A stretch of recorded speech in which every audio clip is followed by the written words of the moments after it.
All right, breaking news this afternoon. This is an important story, a major shakeup at the top at MetroHealth. The hospital system's board of trustees has fired its CEO, Dr. Erica Steed. This is effective immediately. 19 investigator Gabby Hart joins us with the very latest.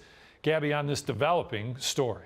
Oh, well, Brian, it really is a bombshell. Now, the board says that they have lost confidence in Dr. Steed, and now she's out. But what does this sudden shakeup mean for MetroHealth? It's a critical hospital for our community, and this news is raising some serious questions about its future.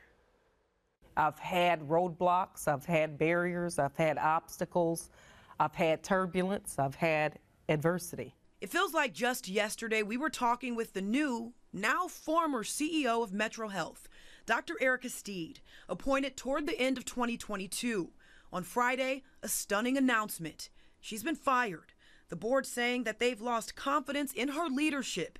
They sent out a pointed statement announcing her termination, saying Steed and the board, quote, fundamentally disagree about priorities and performance standards. That statement went on to say that Steed's performance is not meeting the needs of MetroHealth. This decision comes on the heels of the former CEO, Dr. Akram Boutros, dropping his lawsuit against the board due to health concerns. Remember, he was ousted last year over alleged unauthorized bonuses, charges that he strongly denied.